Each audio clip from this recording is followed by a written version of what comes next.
Imam Syafi'i berkata, jika engkau punya teman yang selalu membantumu dalam ketaatan kepada Allah, maka peganglah erat-erat dia. Jangan pernah kau lepaskan, karena mencari teman baik itu susah, tetapi melepaskannya sangatlah mudah sekali. Apabila penghuni surga telah masuk ke dalam surga, lalu mereka tidak menemukan sahabat mereka yang selalu bersama mereka dahulu di dunia, mereka bertanya tentang sahabat mereka kepada Allah Subhanahu wa Ta'ala.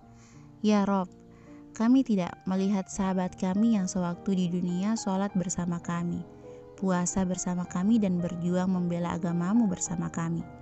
Maka berfirman, pergilah ke neraka lalu keluarkan sahabatmu yang di hatinya ada iman, walaupun hanya sebesar zarrah. Al-Hasan Al-Basyri berkata, perbanyaklah sahabat-sahabat mukminmu, karena mereka memiliki syafaat pada hari kiamat. Ibnu Jauzi juga pernah berpesan kepada sahabat-sahabatnya sambil menangis, jika kalian tidak menemukan aku nanti di surga bersama kalian, maka tolonglah bertanya kepada Allah tentang aku. Wahai Rob kami, ya Fulan, sewaktu di dunia selalu mengingatkan kami, maka masukkanlah dia bersama kami di surga. Lalu bagaimana sebaliknya orang-orang yang ketika di dunia enggan berteman dengan orang soleh? Allah Subhanahu wa Ta'ala berfirman, teman-teman karib pada hari itu kiamat nanti saling bermusuhan satu sama lain kecuali mereka yang bertakwa. Ibnu Katsir rahimahumullah berkata bahwa setiap persahabatan yang dilandasi cinta karena selain Allah, maka pada hari kiamat nanti akan kembali dalam keadaan saling bermusuhan, kecuali persahabatannya dilandasi cinta karena Allah. Inilah yang kekal selamanya. Tafsir Ibnu Katsir. Begitu juga dengan 3 perempuan yang sudah menjalin sahabat sesurga, Aisyah, Maira, dan juga Nisa, adik dari Yusuf Al-Ghifari. Mereka bertiga sekarang sedang di Mall Surabaya. Panas, bolong cuaca di Surabaya, Nisa memberikan ide yang tepat bagi banyak kaum hawa untuk menghabisi waktunya untuk berbelanja. Tapi tidak dengan Aisyah yang sepertinya sudah ketar-ketir gelisah. Aisyah diizinkan oleh suaminya karena adik iparnya yang mengatakan girls time membuat kue di rumah Maira. Memang rencana awal mereka berjumpa untuk menghabiskan waktu pekan mengobrol santai di rumah Maira. Ide yang mendadak muncul di otak pintar Nisa untuk pergi ke mall daripada hanya di dalam rumah yang baginya pasti membosankan sekali. Jadi Nisa mengajak 2 sahabatnya untuk pergi ke mall saja.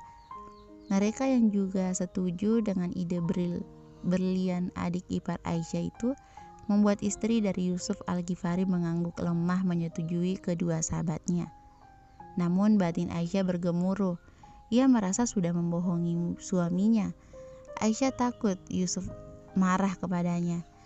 Nisa yang melihat kakak iparnya tidak menikmati dan terlihat gelisah, mulai paham adik dari Yusuf itu jadi merasa bersalah dengan kakak iparnya. Kakak iparnya yang sangat jujur dan taat suami pasti merasa gelisah karena melakukan hal yang tidak sesuai atas izin dari abangnya. Perempuan berwajah kearaban itu membuka handphonenya mengirim pesan ke abangnya. Abang, maaf adikmu dan istrimu gak jadi girls time ke rumah Maira. Kami ke mall, jadi jangan marahin istrimu karena merasa dibohongi ya. Nisa mengirim pesan lagi walau belum mendapat balasan dari orang abangnya. Tenang saja, aku menjaga istrimu dengan baik. Nisa menutup aplikasi chatting. Ia sudah meminta izin ke abangnya membawa istri tercintanya ke mall bersama.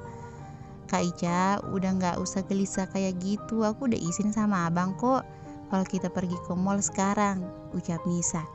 Seketika wajah cantik Aisyah Az-Zahra Al-Ghifari yang tadinya mendung menjadi cerah. Beneran? Tanya Aisyah antusias. Iya kak, ya walaupun chatku belum dibalas. Wajah Aisyah jadi mendung lagi.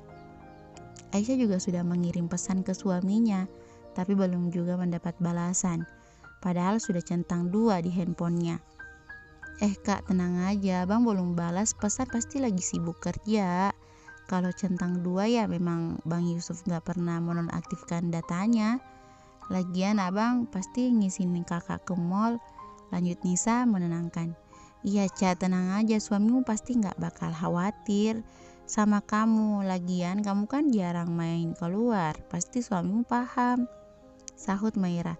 Aisyah hanya tersenyum, hatinya masih belum tenang bila tidak mendapat izin langsung dari suaminya.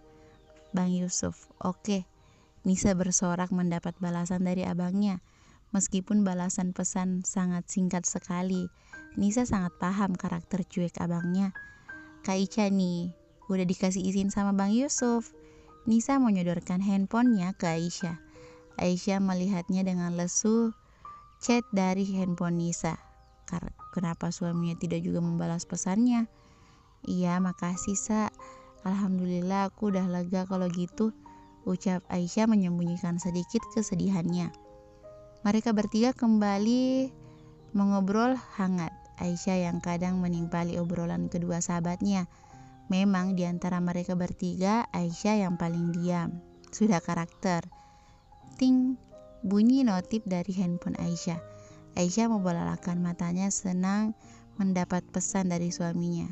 Habibi, jangan terlalu lama main di mall. Aku tidak suka istriku menghabiskan waktu di luar bila tidak bermanfaat.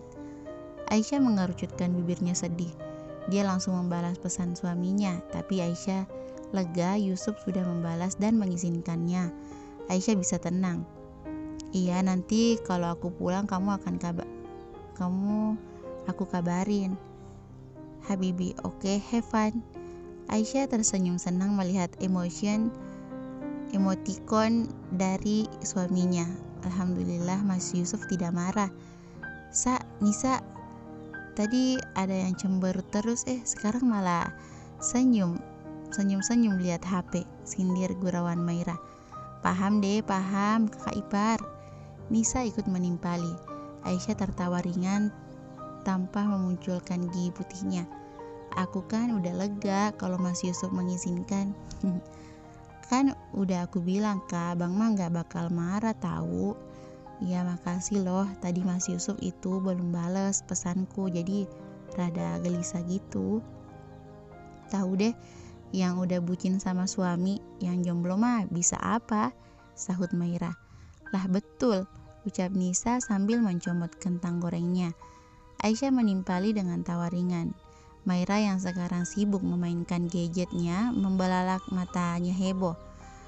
Guys, di masjid mall ini ada kajian hari ini, yuk mumpung kita di sini. Ajak Maira antusias. Dia menyodorkan handphonenya mengasih info pada kedua sahabatnya. Nisa langsung termenung. Dia sekarang tidak menggunakan hijab. Sebenarnya tadi Aisyah dan Maira sudah menyarankan untuk menutup kepalanya menggunakan hijab, tapi Nisa yang langsung menjawabnya tidak siap. Boleh, daripada kita ke mall cuma gini-gini aja. Setuju Aisyah. Aku kayaknya gak usah ikut aja ya, tolak Nisa. Rasa-rasanya Nisa malu saja kalau harus ikut ke kajian seperti itu. Entah malu karena apa, mungkin belum siap. Atau aku pulang dulu aja ya. Tapi kalau di rumah bosan juga, aku nungguin sini aja sambil makan kentang. Alibi Nisa sambil mencomot kentangnya. I do not. Gak boleh gitu dong Sa, kamu harus ikut juga. Masa iya cuman kita berdua aja, ujar Maira lagi. Aisyah mengangguk menyetujui. Tapi itu aku gak bawa hijab, tanya Nisa sedikit malu dengan dirinya sendiri. Mungkin itu alasan Nisa, atau memang juga kebenarannya. Kita beli hijab aja sekarang, yuk, usul Aisyah sambil berdiri siap pergi. Setuju, lanjut Maira dengan semangat. Nisa akhirnya menyetujui. Sebenarnya Nisa sangat tidak mood sekali pergi ke kajian. Niatnya hari ini pergi shopping girls time gitu. Sedang Aisyah dan Maira bersorak senang. Sepertinya Allah mengabulkan doanya cepat. Aisyah sudah sangat berharap adik iparnya segera menutup aurat. Tidak baik di usia balik tidak juga menutup aurat. Dan mungkin sekarang awal yang baik untuk dimulai. Bukannya sahabat itu yang selalu mengingatkan kita ke jalan yang baik.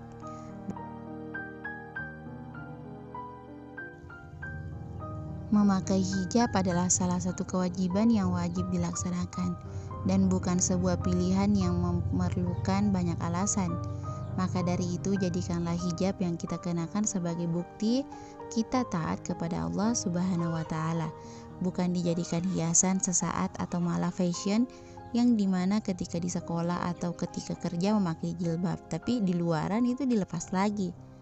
Sahabat, mungkin ada di antara kita yang masih buka tutup jilbab atau yang belum berjilbab dengan mengatakan saya buka tutup jilbab karena ini adalah pilihan saya, atau saya tidak memakai hijab jilbab karena ini pilihan saya. Apa benar menutup aurat itu pilihan? Ataukah itu hanyalah sekedar alasan yang dibuat-buat?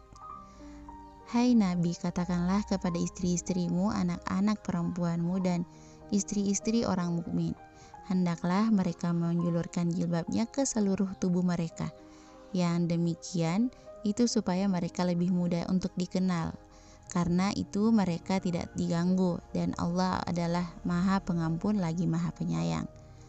Wahai anak Adam, sesungguhnya kami telah menurunkan kepadamu pakaian untuk menutup auratmu, dan pakailah pakaian indah untuk perhiasan, dan pakailah takwa itulah dan pakaian takwa itulah yang paling baik. Yang demikian itu adalah sebagian dari tanda-tanda kekuasaan Allah. Mudah-mudahan mereka selalu ingat. Topik kajian itu seakan menampar Nisa ke jurang yang paling dalam. Nisa seakan-akan disadarkan dengan cara yang sangat tak terduga. Selama bertahun-tahun ia melalaikan kewajiban seorang muslim. Saat bundanya memintanya untuk menutup kepalanya dengan hijab, ia selalu menolak, seakan ucapan bunda hanya omong kosong belaka. Nisa menangis terngunggu. Selama 19 tahunnya, ia membiarkan auratnya terlihat banyak orang. Ia selalu beralasan untuk tidak siap saat diminta untuk berhijab. Maira yang melihat sahabat menangis dengan terisak-isak langsung memeluknya, begitupun dengan Aisyah. Mereka paham sahabatnya mendapatkan hidayah lewat kajian tadi. Aisyah sangat bersyukur bisa membawa sahabatnya ke jalan yang lebih baik untuk menutup aurat. Bersambung.